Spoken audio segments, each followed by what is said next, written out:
O que a equipe Fittipaldi de Fórmula 1 e a preservação da Amazônia têm em comum? Este é o Visão Libertária, sua fonte de informações descentralizadas e distribuídas. Em 1973, Wilson Fittipaldi teve a ideia de fundar a primeira equipe da América do Sul de Fórmula 1. Com seu irmão mais novo, Emerson Fittipaldi, recém-campeão da Fórmula 1 de 1972, Wilson passou o primeiro semestre de 1974 procurando patrocínio em empresas brasileiras para um dos maiores projetos do esporte brasileiro. Wilson e seu pai, outro Wilson também conhecido como Barão, estavam assistindo a Copa do Mundo de 1974 quando viram um comercial da Copper Sugar, uma cooperativa de produtores de açúcar, e Wilson disse: "Olha, pai, essa empresa pode querer patrocinar a nossa equipe." Wilson então agendou uma reunião com o Sr. Volney Atala, então presidente da Copper Sugar. Atala tinha acabado de retornar de uma viagem da Ásia e viu que diversos doces produzidos lá tinham açúcar brasileiro e ficara intrigado do porquê esses doces não eram simplesmente produzidos no Brasil. Nessa época, a indústria do tabaco estava investindo pesado na Fórmula 1. Os pilotos eram verdadeiros super-heróis do mundo. Corriam em carros a 300 km por hora, batiam, o carro explodia e alguns ainda conseguiam sair do meio do fogo. A indústria do tabaco entendeu isso e patrocinava praticamente todas as equipes. Quem aí lembra do carro preto do Ayrton Senna? Mas todos esses patrocínios são o que chamamos de B2C, Business to Consumer, algo do tipo negócios voltados ao consumidor. São empresas querendo alcançar o consumidor final. Mas o Sr. Atala teve uma ideia diferente. Durante os anos 70, o empresário brasileiro era muito mal visto no exterior. Então ele pensou que se a Copper Sugar estivesse estampada em um carro de Fórmula 1, a marca seria conhecida mundialmente e qualquer produtor de doces do mundo iria recebê-lo. Esse foi então o primeiro patrocínio B2B, Business to Business, algo tipo negócios entre empresas da Fórmula 1. Infelizmente, a ideia do Sr. Atala não deu certo.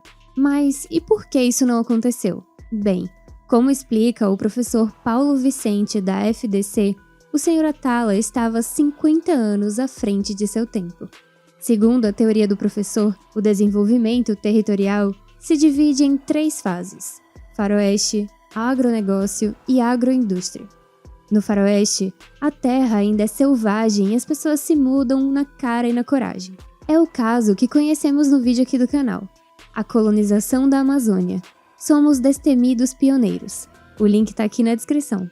A ocupação se inicia com pequenas cidades de 2 a 3 mil habitantes. Não existem bancos, nem infraestrutura, quanto mais tecnologia. Essa fase inicial dura de 20 a 30 anos quando evolui para o agronegócio.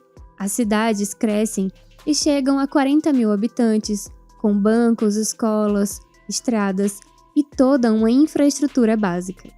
Se desenvolve todo um ecossistema que sustenta o agronegócio. Após mais 20 ou 30 anos, começam a surgir as agroindústrias. As cidades já chegam a 200 até 3 mil habitantes, com universidades, centros de pesquisa e desenvolvimento, apoio interestadual e até parcerias internacionais. Durante os anos 1860 e 1880, o meio-oeste americano viveu seu período de faroeste. Entre 1880 e 1910, o período de agronegócio, e de 1910 a 1940, o período de agroindústria. No Brasil, estamos com 100 anos de atraso. Vivemos nosso faroeste durante 1960 e 1980, o agronegócio entre 1980 e 2010, e estamos vivendo agora nosso período de agroindústria. Já a África subsaariana está 50 anos atrasada em relação ao Brasil. Mas isso já é assunto para um outro vídeo. No primeiro momento de faroeste, a terra é muito barata e por isso não existe necessidade de investimento em produzir mais por hectare de terra. Quando a terra vai começando a ficar mais cara, surgem incentivos para o investimento em tecnologia, que gera aumento de produtividade, o que caracteriza o agronegócio. Então vai começando a valer mais a pena investir em produtividade em vez de ir mais para longe e desmatar terras que não vão render tanto. E ao longo do tempo, o empresário terá que agregar valor ao produto final. Foi isso que fizeram países como Suíça e Bélgica, que vendiam leite cru e passaram a ter os melhores laticínios do mundo. Desse fenômeno, surgem empresas como a dos chocolates suíços e belgas. Os franceses, por exemplo, não exportavam uva, mas champanhe. Os americanos produzem milho, mas exportam cereais de milho naquelas caixas caríssimas que as crianças adoram. No Brasil, a soja custa em torno de R$ 3,00 o quilo. Já o hambúrguer de soja é vendido a R$ 100,00 o quilo.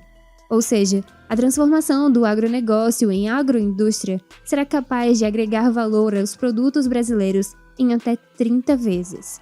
Se o agronegócio hoje já é lucrativo, imagina o que será em uma nova fase de agroindústria.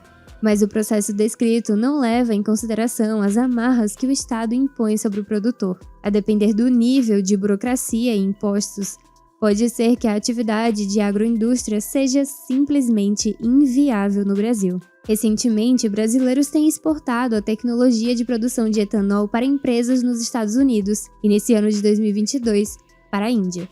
Com a guerra da Ucrânia e o aumento do preço do petróleo, os Estados Unidos decretaram um aumento na quantidade de etanol na gasolina, igual fazem aqui no Brasil. Se somente os Estados Unidos e a Índia passarem a utilizar essa tecnologia, o etanol já tem potencial para virar commodity. E assim, as indústrias brasileiras passarão de exportadoras de açúcar para exportadoras de combustível. É o que caracteriza a transição do agronegócio para a agroindústria.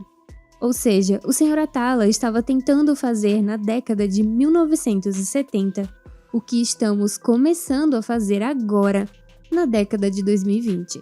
Ele tinha o sonho de transformar açúcar em gummy bears, multiplicar o valor agregado da produção agrícola brasileira. E quanto mais aumentar o valor agregado dos produtos agrícolas, transformando-os em commodities para produto industrial acabado, menor a necessidade de expansão das fazendas do Centro-Oeste para terras de fronteira, como a Amazônia. Ou seja, é o livre mercado e a transformação do agronegócio em agroindústria que agrega valor aos produtos, enriquece os indivíduos e diminui a pressão sobre a abertura de novas áreas para a expansão da produção no regime de faroeste. Nesse sentido, o livre mercado é que tem a melhor chance de preservar a floresta amazônica, e nunca governos, ONGs ou artistas esquerdistas por aí. A despeito disso, entende-se que é da natureza humana o desbravamento de novas áreas, o desafio de ser pioneiro. Nada nem ninguém pode deter a sanha humana por seu faroeste. A agroindústria no Brasil pode frear o ímpeto do avanço sobre a Amazônia, mas não pode deter. Ao longo do tempo, se vê como inevitável a ocupação e transformação da floresta amazônica em uma região produtiva, exatamente como fizeram os europeus, depois os americanos, depois os paulistas e, por último, os mato-grossenses. Talvez a Amazônia seja a última fronteira da Terra, mas qualquer organização que não se baseie na propriedade privada e no livre mercado apoiado por justnaturalismo vai levar ao caos, ineficiência, violência, pobreza e morte. Mais ou menos como é hoje. Só quem vive na Amazônia tem a melhor chance e os melhores incentivos para tornar a área produtiva, fornecendo os mais variados produtos e serviços ligados à floresta ou não, inclusive atuando na sua preservação. Mas também sabemos que o slogan "Preserve as girafas na Amazônia" vem de uma estratégia geopolítica na qual agricultores europeus e americanos querem manter reservas de mercado em seus países, segundo nos explica Friedman e Gardner em seu livro Farms Here, Forests There, ou Fazendas Aqui, Florestas Lá. Segundo esses autores, a produção agropecuária apresenta baixa elasticidade de oferta, o que nos leva a concluir que são serviços essenciais à humanidade. Serão produzidos seja qual for o preço, porque serão consumidos seja qual for o preço. Ou alguém pode deixar de comer por acaso. Então, a reserva de mercado é extremamente interessante aos produtores locais que passam a ter um mercado cativo para seus produtos. E quem garante isso é o Estado coercitivo, com suas regulações e impostos como hard power e com propaganda ambientalista como soft power. Não se engane, essa gente não está preocupada com a Amazônia. Sobre isso, também veja o nosso vídeo aqui do canal, Aventureiros da Amazônia. E não siga cegamente o apelo emocionalista e catastrofista dessa gente. A não ser que você queira condenar Bolsonaro por cavalgar uma girafa acima do limite de velocidade, sem capacete, fugindo das queimadas na Amazônia. Obrigada por sua audiência. Esse artigo foi sugerido e escrito por Cervejeiro Ancap, revisado por Amazônia Livre e narrado por JJ Liber. Se você gostou desse vídeo, clique no ícone de curtir abaixo e compartilhe em suas redes sociais. Para ser notificado de outros vídeos, inscreva-se no canal e depois clique no ícone de campainha. Escreva artigos você também. Acesse o nosso site visãolibertaria.com. Até a próxima!